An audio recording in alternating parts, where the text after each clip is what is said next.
Have you ever witnessed someone's world crumble in an instant? Not with a bang, but with a chilling, deafening silence.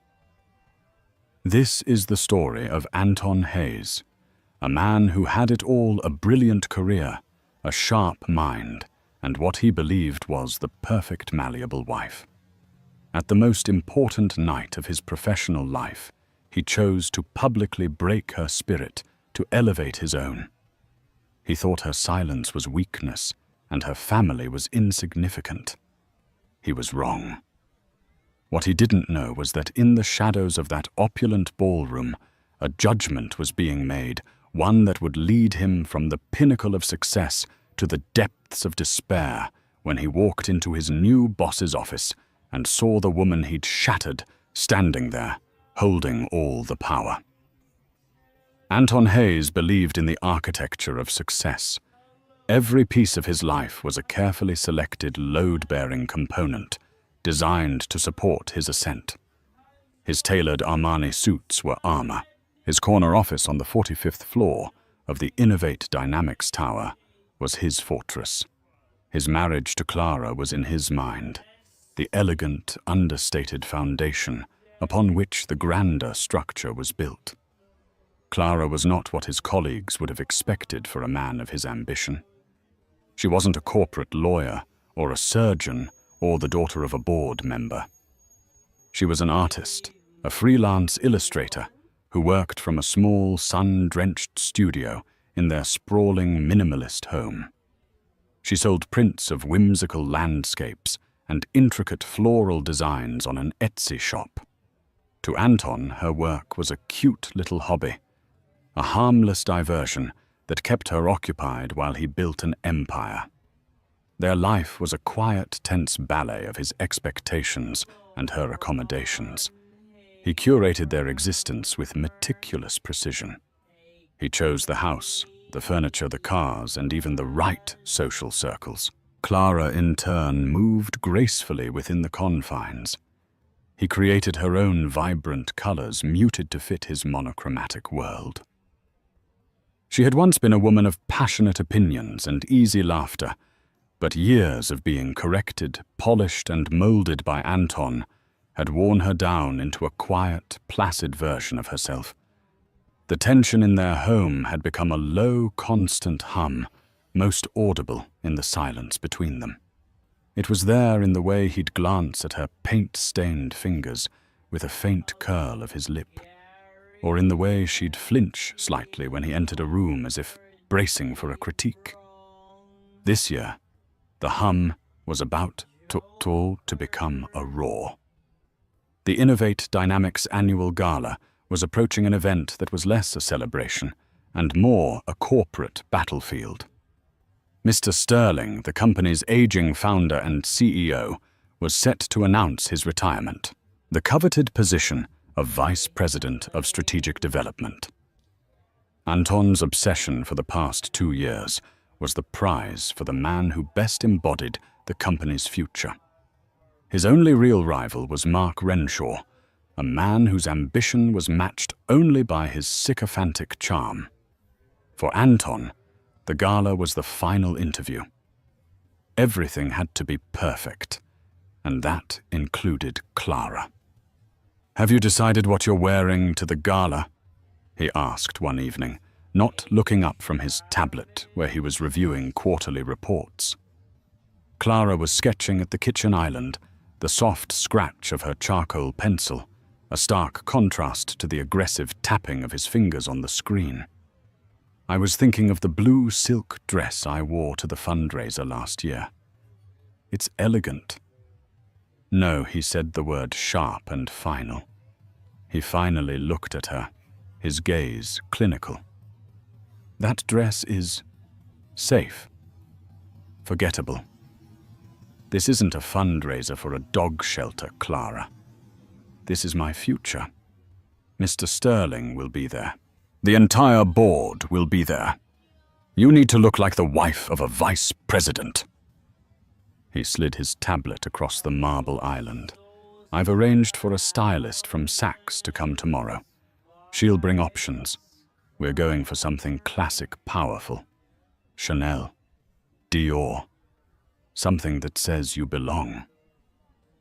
Clara looked down at her sketch, a detailed drawing of a wilting rose. My dress doesn't determine your competence, Anton. Everything is a reflection of me, he retorted, his voice dangerously low. Your dress, your conversation, your posture. I need you to be an asset, not a liability. That means no talking about your little drawings unless someone explicitly asks. Stick to safe topics, the market, the company's recent successes, golf. And for God's sake, don't mention your brother. This was a particularly sore point for Anton. Clara's brother Julian Vance was a ghost in their marriage. She spoke of him with a quiet, fierce affection, but he was a perpetual disappointment in Anton's eyes. Julian had dropped out of Stanford to pursue some vague tech idea, a startup he ran out of a garage. To Anton, a man who climbed the ladder one polished rung at a time, Julian was a failure, a cautionary tale. The fact that Clara still looked up to him was a source of constant irritation. Why would I mention Julian? Clara asked, her voice barely a whisper. Because you get sentimental. You bring up your family, your humble roots. People at this level aren't interested in humble, Clara. They're interested in strength, in legacy. Your brother represents neither. She didn't argue. She had learned long ago that arguing with Anton was like throwing pebbles at a brick wall. All you got were bruised fingers and the same unmovable wall. Instead, she simply nodded, the charcoal pencil still in her hand. I understand, she said. He took that as acquiescence and returned to his tablet, satisfied. He didn't see the tiny tremor in her hand, nor the way the delicate petals of the rose she was drawing were suddenly smudged by a single errant tear that fell onto the page, blurring the lines between beauty and decay. He was too busy designing his triumph to notice the slow, silent demolition of his own foundation. The gala was in 3 days, and Anton Hayes was ready to ascend. He just had to make sure his wife didn't weigh him down. The Starlight Ballroom at the Fairmont was a galaxy of manufactured stars. Chandeliers dripped crystals like frozen rain, casting a brilliant, unforgiving light on the city's corporate elite. Men in perfectly tailored tuxedos huddled in tight circles, their laughter sharp and competitive. Women in jewel-toned gowns drifted through the room, their smiles as curated as their outfits. Anton was in his element. He moved through the crowd with the predatory grace of a shark, a firm handshake. For one man, a shared knowing laugh with another. He was a master of this game, and tonight he was playing for the championship. Clara beside him felt like a borrowed doll. The stylist had put her in a severe black Tom Ford gown. It was undeniably expensive and exquisitely made, but it felt like a costume. Her hair, normally a soft cascade of waves, had been pulled into a tight, intricate chignon that gave her a headache. She was an accessory, a silent testament to Anton's good taste and financial prowess. There's Sterling. Anton murmured, his fingers digging into her arm. Remember what I said. Smile, nod, and let me do the talking. Mr. Sterling was a man from a bygone era, with a kind face etched with the lines of decades of responsibility. He was standing with his wife, a warm, matronly woman, and Mark Renshaw, who was already deep into a fawning anecdote. Anton, my boy, glad you could make it. Mr. Sterling boomed, his eyes crinkling. He turned to Clara. And Clara, you look absolutely stunning. That dress is a work of art. Thank you, Mr. Sterling. Clara said, a genuine smile momentarily breaking through her carefully constructed facade. It's a beautiful evening. It certainly is. Anton interjected smoothly, placing a proprietary hand on the small of her back.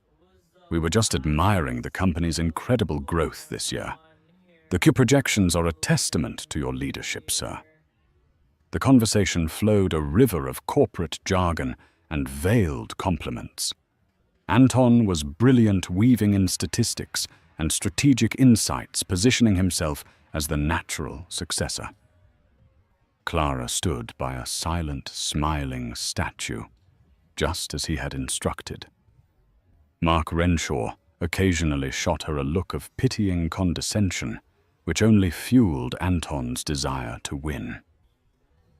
The turning point of the evening came unexpectedly. Sterling, in a moment of genuine warmth, turned his full attention to Clara. "Anton tells me you're an artist, Clara," he said kindly. "I've always admired creative people. My daughter studied fine art. What sort of work do you do?" It was a simple, generous question, a small opening for her to be seen as a person. Before Clara could answer, Anton let out a short, dismissive laugh. "Oh, Clara's far too modest to call herself an artist, sir," he said, his voice dripping with false affection that barely masked the contempt beneath. "She has a little online shop. Sells, what is it? Honey? Pictures of flowers and cottages. It's a wonderful little hobby to keep her busy while I'm at the office." The air crackled with a sudden, sharp silence. The word hobby hung in the air, weighted with dismissal.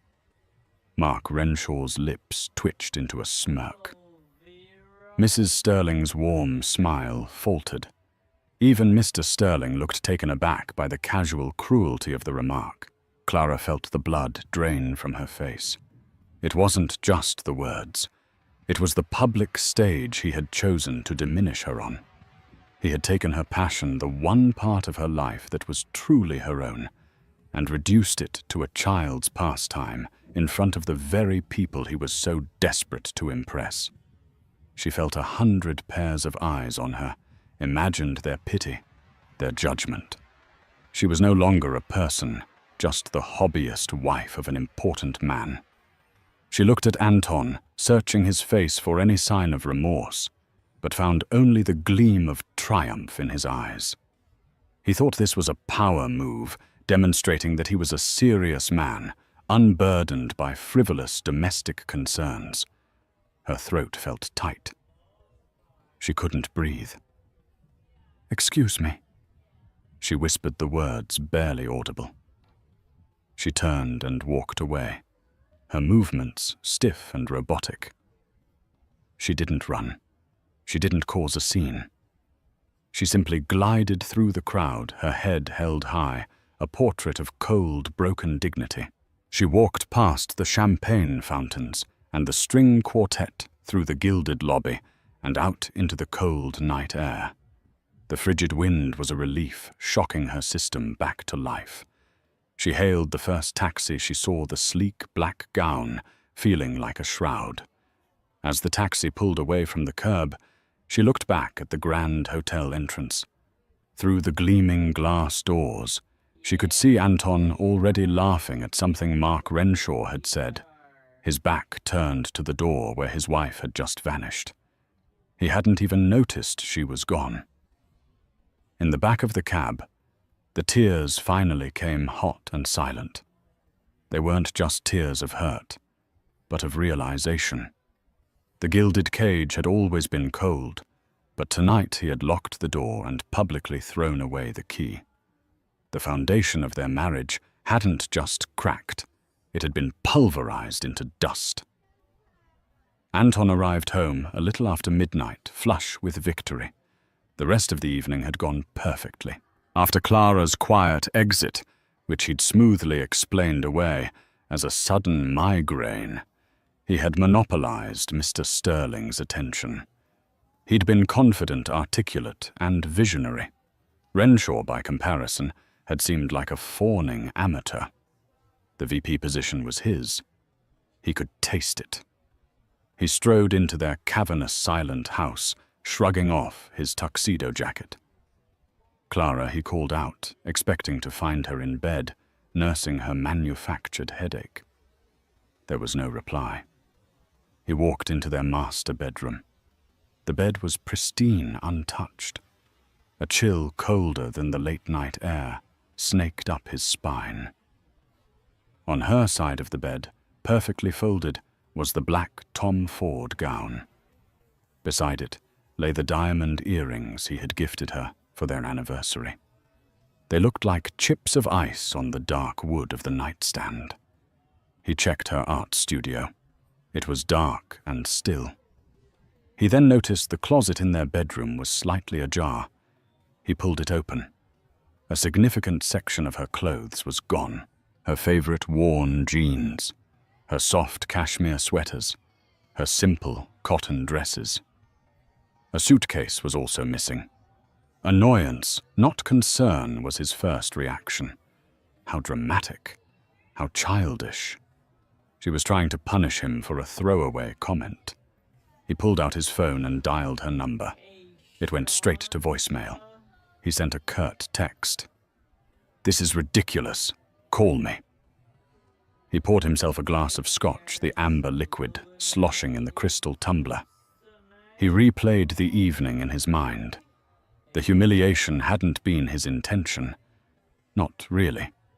It was a strategic calculation. He needed to show Sterling that he was a man focused solely on the prize, not distracted by a wife's quaint little projects. Clara was supposed to understand that. She was supposed to be a team player. Her running off like this was selfish. It was a betrayal. He slept poorly, waking several times to check his phone. No calls, no messages. The silence in the house was unnerving. He was accustomed to the soft sounds of Clara's presence, the quiet rustle of her turning a page in a book, the gentle hum of her working in her studio. Now the silence was an accusation. The next morning he dressed for work with methodical precision, the knot of his tie pulled extra tight. He told himself she'd be back by the time he got home from work, full of apologies.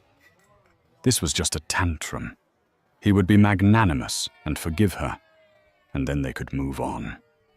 His focus needed to be on the office.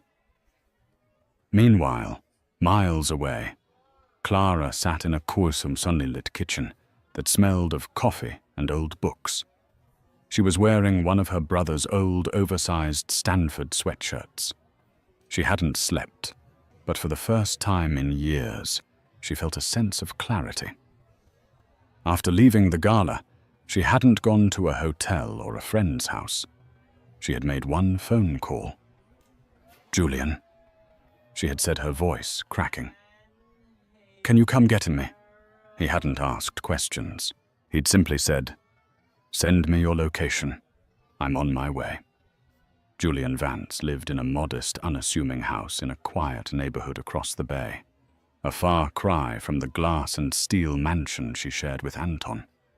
His garage startup had over the last decade grown into Auratech, a revolutionary software company that had quietly become one of the most powerful and disruptive forces in Silicon Valley. He was notoriously private, avoiding the tech mogul spotlight, his picture rarely appearing in the press. Anton, in his arrogant dismissal, had never bothered to do a simple Google search. He only knew Julian as Clara's dropout brother, who tinkered with computers. Julian now sat across from her at his rustic wooden table, his face a mixture of concern and a tightly controlled fury. He had listened without interruption as she recounted the story of the gala, her voice hollow and emotionless. "He called it my hobby," she finished, staring into her mug of tea.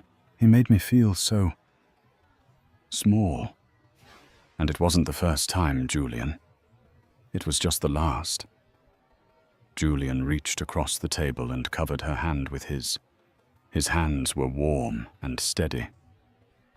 "I'm so sorry, Clara. I'm sorry I didn't see the extent of it. I knew he was arrogant, but I didn't know he was cruel. I hid it, she confessed.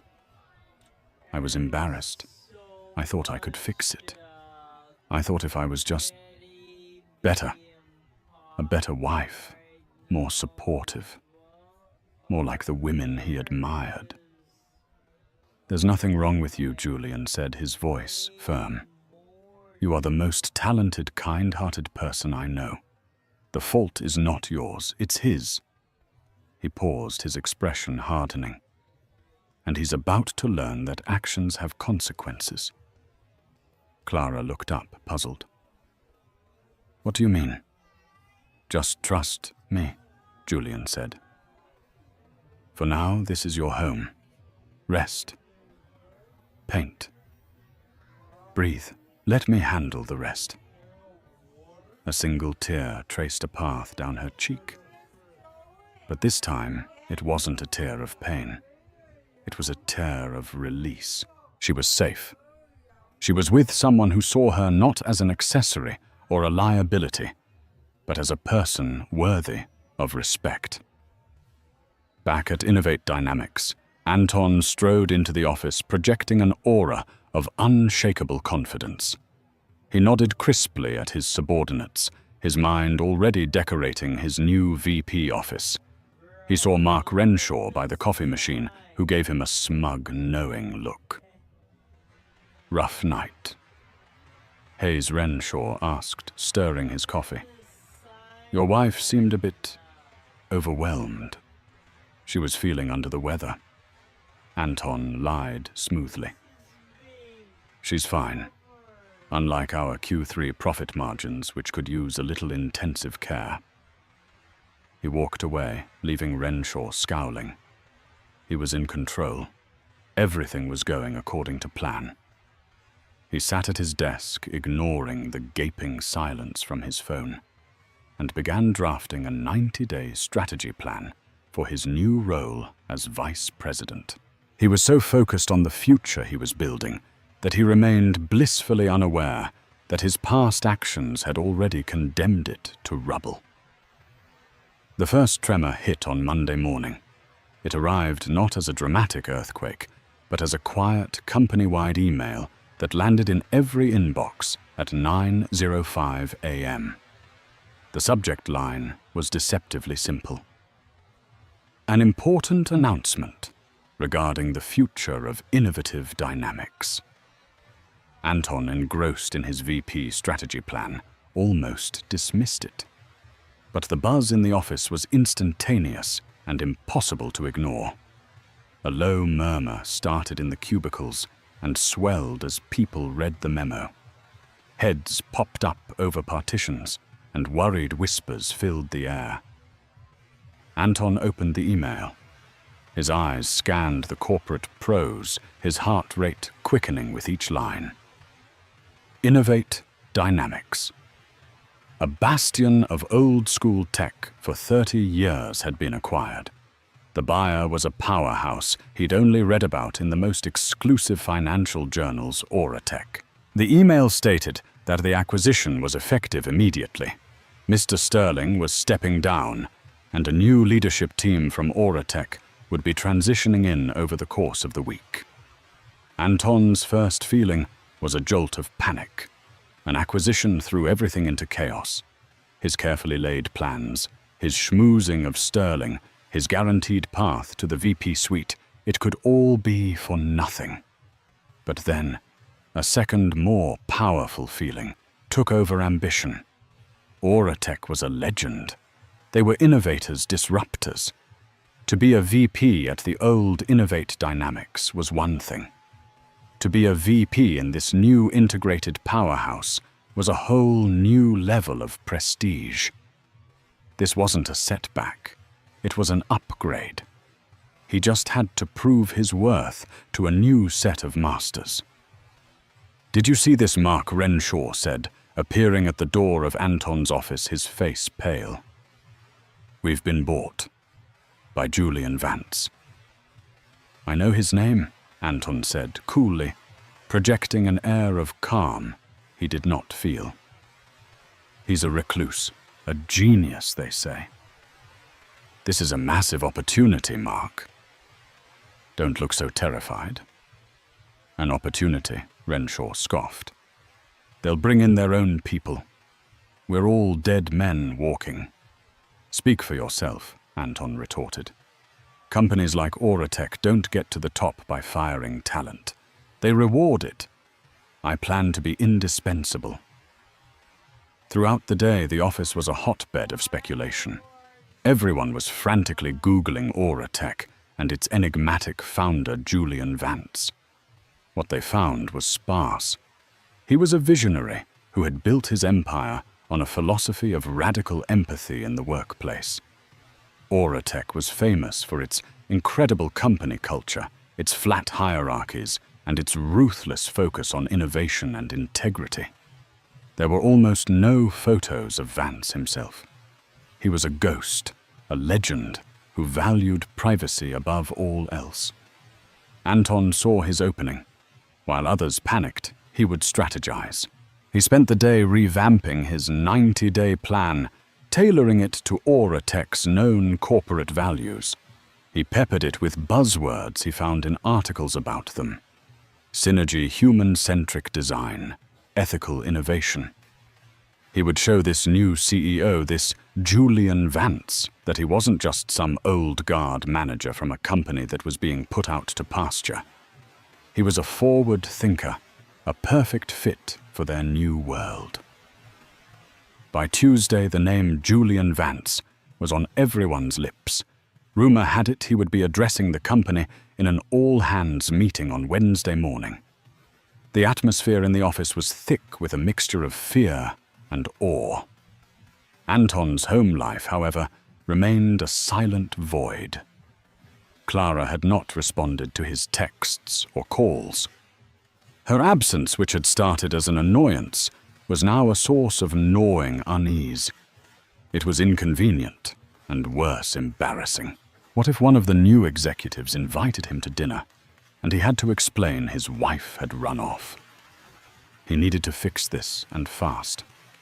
He sent her one last text, this one attempting a softer tone. Clara, this has gone on long enough.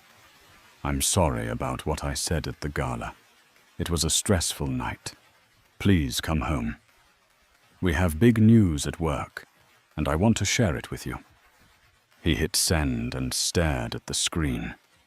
The message remained a single blue bubble in a sea of his own unanswered pleas.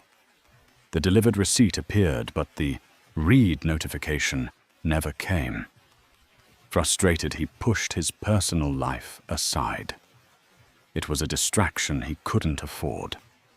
The future of his career was being decided this week. On Wednesday, he would meet the new king. He laid out his best suit, a charcoal grey Canale more modern and understated than his usual Armani, and rehearsed his elevator pitch in the mirror. He would be impressive. He would be memorable. He would be the first person Julian Vance would recognize as essential. The whispers in the halls were of an ending, but for Anton Hayes, they were the herald of a glorious new beginning. He was sure of it. Wednesday morning, the main auditorium at Innovate Dynamics was packed to capacity. The air was electric with anxiety. Employees stood in tight clusters, speaking in hushed tones. Anton had secured a seat in the third row center aisle, close enough to be seen, but not so close as to appear desperate. He smoothed the lapels of his Canale suit, his face a mask of calm, professional readiness. Mark Renshaw was a few rows back, looking visibly stressed, constantly checking his phone. At precisely 10:00 a.m., the lights dimmed. Mr. Sterling walked onto the stage looking smaller and older than he had just a few nights ago at the gala. He approached the podium and cleared his throat, the sound echoing in the silent room. "Good morning," he began, his voice heavy with emotion. "As you all know, Innovate Dynamics is entering a new chapter. For 30 years, we have been a family, and like all families, we are now evolving." He gave a brief, heartfelt speech about his time as CEO thanking his employees. Anton barely listened, his focus entirely on what and who was coming next. "It is now my great honor," Mr. Sterling concluded, his voice regaining some of its old strength, "to introduce you to the visionary who will be leading us into the future. The founder and CEO of Auratech, Mr. Julian Vance." A figure emerged from the wings of the stage. He was younger than Anton had expected, perhaps in his late 30s. He wasn't wearing an expensive suit, but a simple, well-fitted dark sweater, dark jeans and stylish but understated leather sneakers. He had an air of quiet confidence, a relaxed posture that somehow commanded more authority than Anton's own rigid formality. His face was thoughtful, his eyes sharp and intelligent. Anton leaned forward, studying the new CEO. He felt a flicker of something, a vague, unplaceable familiarity, but dismissed it. This was the man who held his future in his hands. Julian Vance didn't stride to the podium. He walked to the center of the stage, holding a small microphone, and simply stood there for a moment, making eye contact with people in the audience. The room was utterly silent. "Good morning," he said, his voice calm and clear. It was a voice used to being listened to. "My name is Julian Vance. I know there's a lot of uncertainty in this room right now. You're wondering what an acquisition means for you, for your work, for your future. I'm not here to give you a speech full of corporate platitudes. I'm here to make you a promise." He began to walk slowly across the stage as he spoke. Auratech did not acquire Innovate Dynamics to strip it for parts. We acquired you because of the talent in this room. We acquired you because of your history of innovation.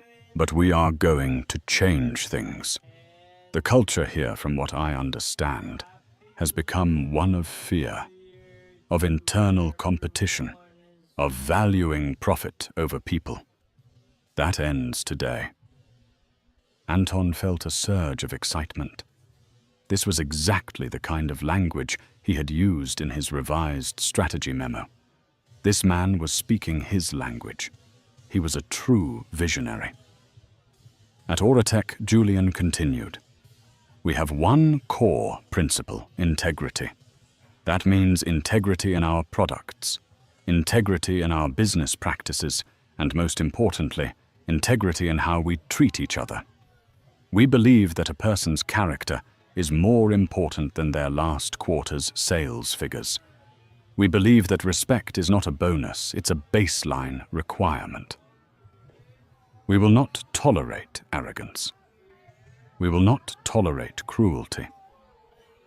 We will not tolerate a culture where people are made to feel small in order for others to feel big." As Julian said those last words, "made to feel small," his eyes seemed to sweep across the front rows, and for a split second, Anton felt as if the man's gaze lingered on him. A cold shiver ran down Anton's spine, a primal sense of unease that he couldn't explain. He quickly dismissed it as paranoia. The speech concluded with a vision for the future, a powerful and inspiring roadmap for the integrated company. When he finished, the auditorium erupted in thunderous applause. It wasn't just polite clapping. It was applause of genuine relief and excitement. Even Renshaw was clapping enthusiastically. Over the next 2 days, Julian announced over the applause, "I will be meeting with all senior management individually. I want to hear from you directly. My assistant will be sending out a schedule this afternoon." The meeting was over. As the crowd began to disperse, Anton remained in his seat, his mind racing. A one-on-one meeting. This was his chance. He wouldn't just be a face in the crowd.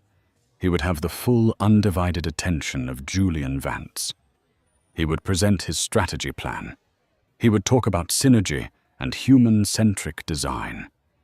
He would show him that he, Anton Hayes, was the embodiment of the new culture Julian envisioned. He felt a tap on his shoulder. It was Mark Renshaw. "Well," Renshaw said, a strange look on his face that was something else. "Did you get a weird vibe from him at all?"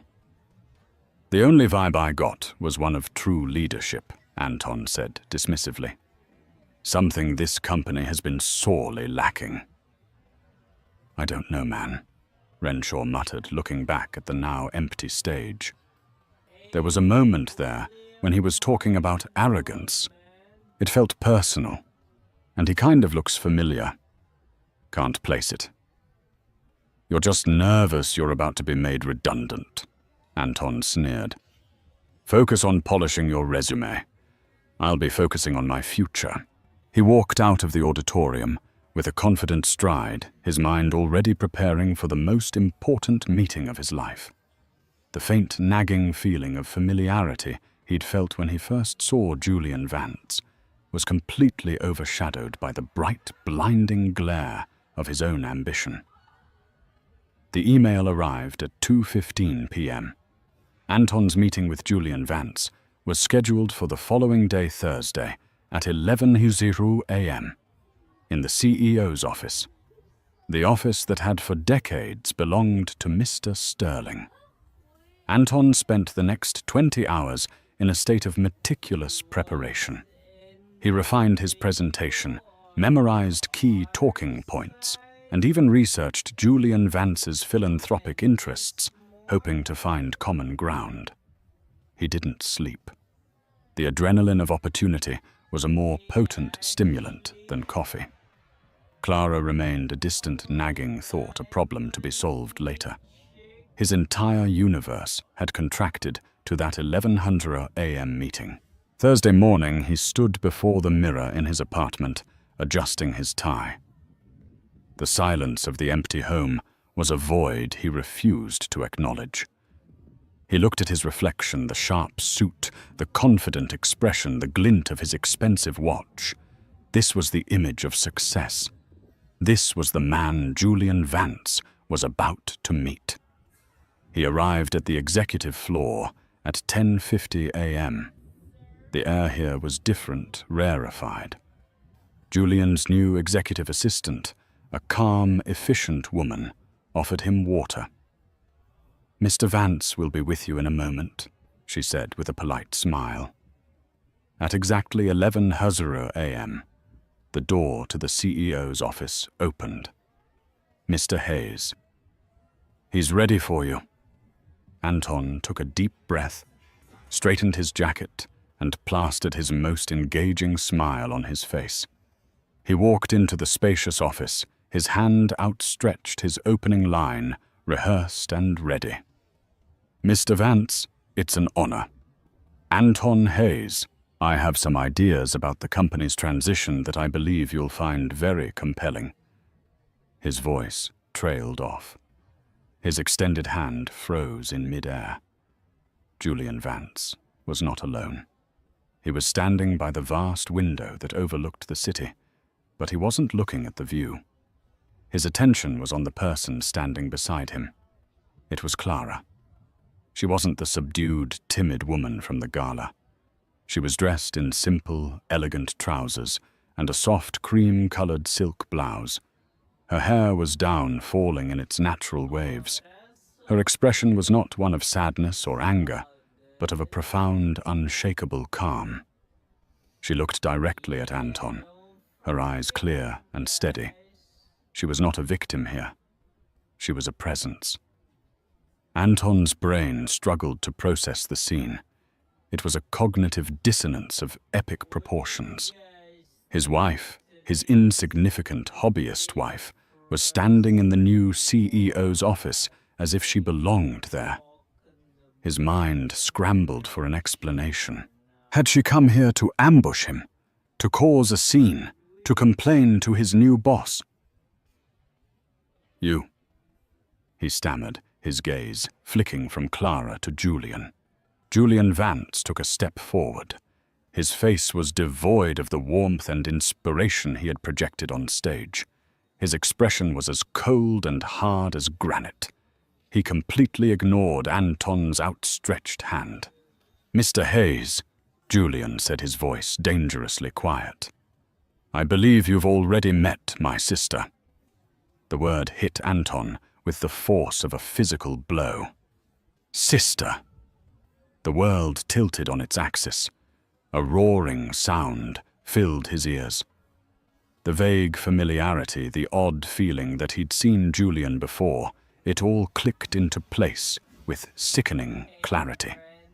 A photograph on Clara's nightstand when they were first dating.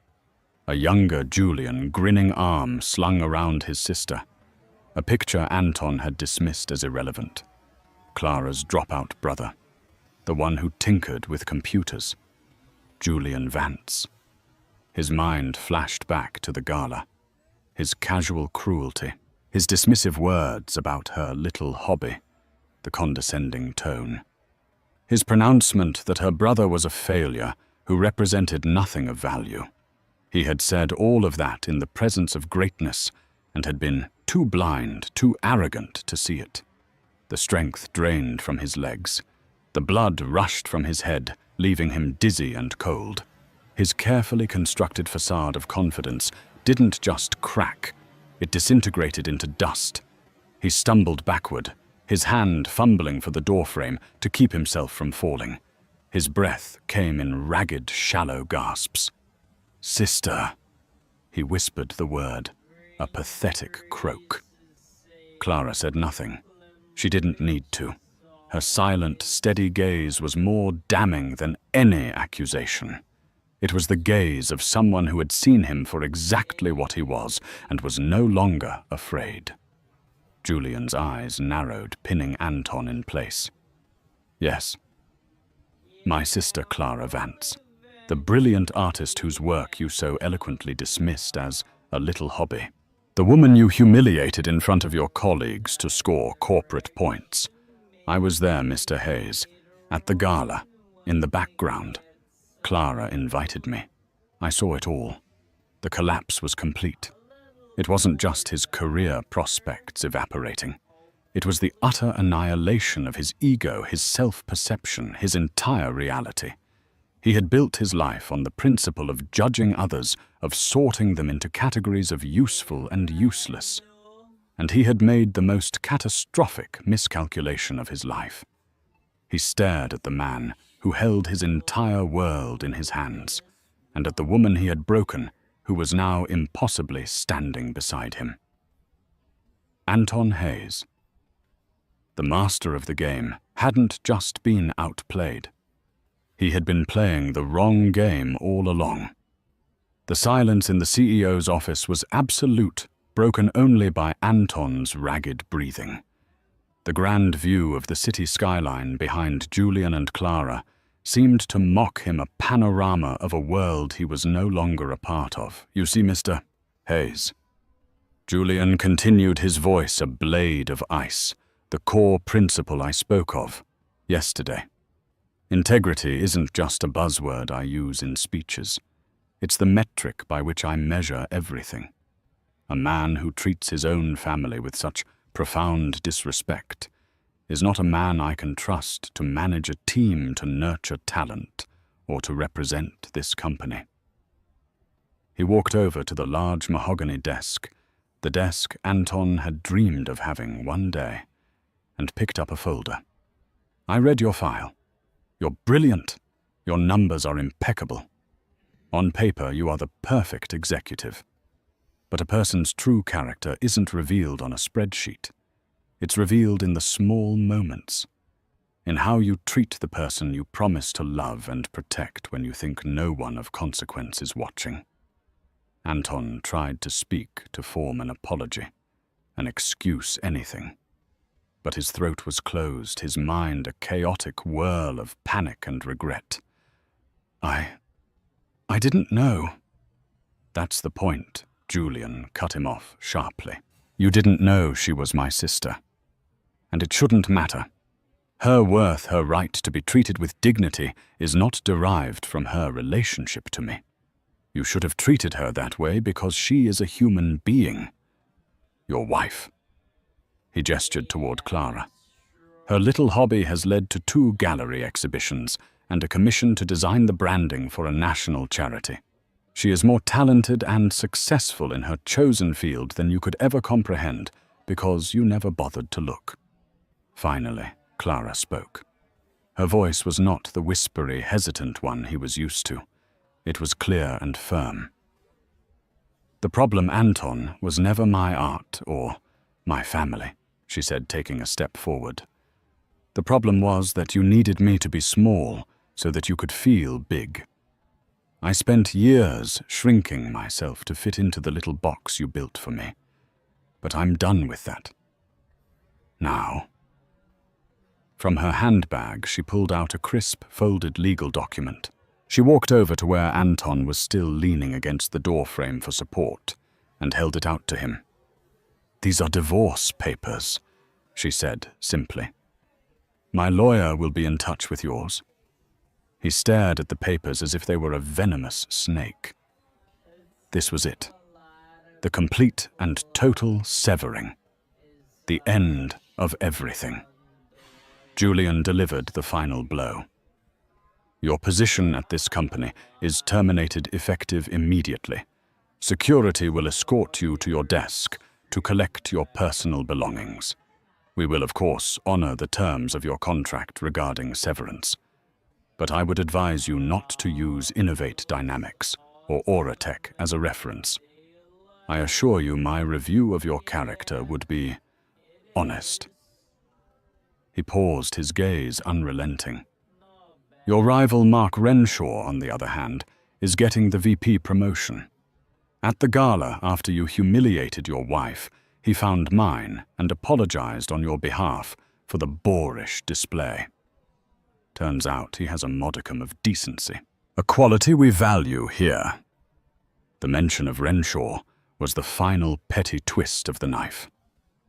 Anton snatched the divorce papers from Clara's hand, the rustle of the paper a sound of finality. He didn't look at her. He couldn't. He turned and stumbled out of the office, nearly colliding with Julian's assistant, who looked at him with a practiced, neutral expression that was worse than pity. The walk to his office was the longest of his life. Every head that turned, every whisper he heard, felt like a judgment. The news would travel through the building at the speed of light. He was no longer Anton Hayes, the brilliant executive. He was a cautionary tale. 6 months later, the city was moving into spring. Clara Vance stood in the middle of her new art studio, a bright, airy loft space downtown with huge windows that flooded the room with natural light. The walls were covered with her canvases, vibrant, bold, and full of life. Her online shop had exploded in popularity after a feature in a major design magazine personally arranged by her brother. She was preparing for her first solo international show in London. She was happy her laughter once again, easy and frequent. Anton Hayes was a ghost. Fired for character issues, the word of his public downfall spread through the tight-knit corporate world. No reputable company would touch him. He had sold his grand, empty house at a loss and was living in a small, generic apartment, a shadow of the man he once was. He had lost his job, his wife, and the one thing he had valued above all else, his status. He had built his entire identity on the architecture of success, and had discovered too late that its foundation was rotten to the core. Clara picked up a brush, dipped it in a brilliant shade of blue, and made the first confident stroke on a new canvas. She was no longer drawing wilting roses.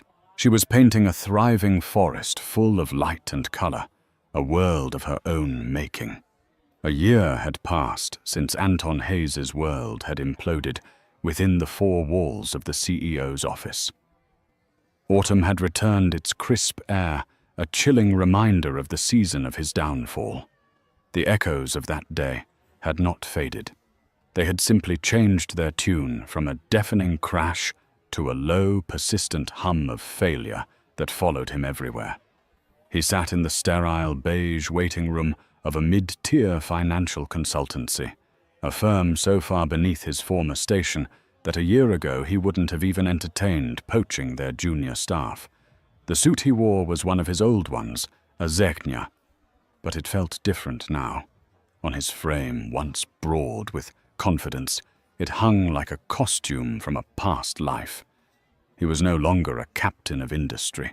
He was just another man in his 40s with a gap in his resume and a story he couldn't tell. Matt Hayes, a young, painfully earnest HR manager, called his name.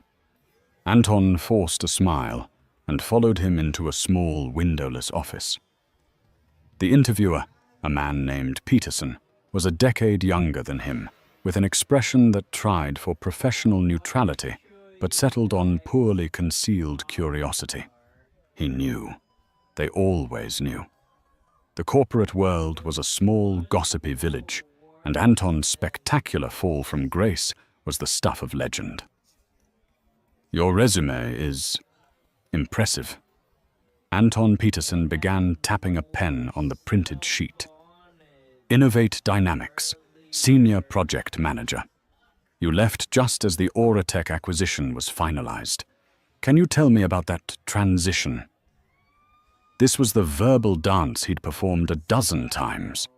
He had a carefully crafted narrative about wanting to pursue new ventures, about the acquisition being a natural endpoint for his tenure. But the lie was thin, and his own lack of conviction made it transparent. Auratech's vision was a significant departure from the established culture. Anton recited the words tasting like ash. "I felt it was the right time to seek opportunities that were more aligned with my own strategic approach." Peterson nodded slowly, his eyes betraying nothing. "I see. It says here you've been doing independent consulting for the past year. Any notable clients?" Anton's mind went blank.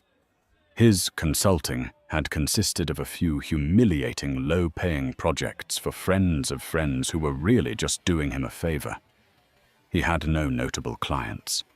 He had nothing notable. He was a ghost haunting the ruins of his own career.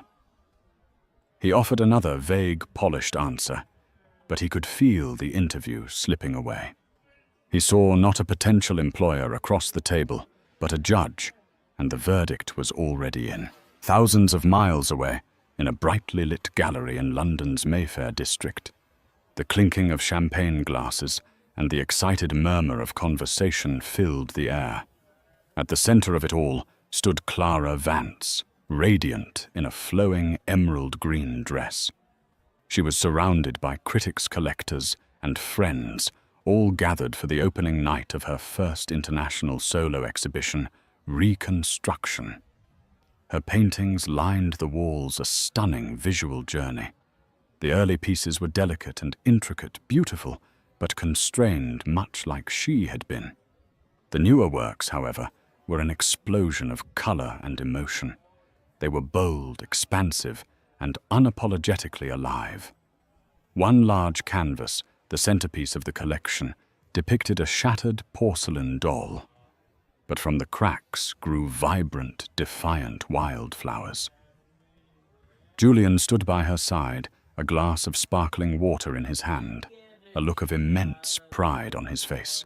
"They love it, Clara," he said, his voice a low murmur amidst the noise. "You've captivated them." "It doesn't feel real," she confessed, her eyes scanning the crowd. "A year ago, I was afraid to even call myself an artist out loud." "You were always an artist," Julian corrected gently. "You just needed the right environment to flourish. An environment without a ceiling." She turned to him, her expression serious. "Thank you, Julian, for everything, for catching me when I fell." "I didn't catch you," he said, meeting her gaze. "I just reminded you that you had wings. The rest was all you." A journalist approached them, then asking Clara about her inspiration. She spoke with a newfound confidence, her voice clear and articulate, explaining the themes of recovery and the beauty that can be found in what was once broken. She never once mentioned Anton's name. He was not her inspiration. Her survival of him was. Later that evening, after the gallery had closed, Clara was walking with Julian along the Thames. The city lights danced on the dark water. "Have you heard anything about him?" she asked quietly. It was the first time she had brought him up in months. Julian hesitated. "Some whispers. He's struggling to find work. He sold the house. He's adrift." Clara stopped and looked out at the river, a sad, thoughtful expression on her face.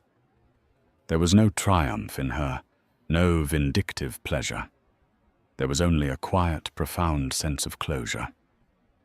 "I hope he figures it out," she said softly.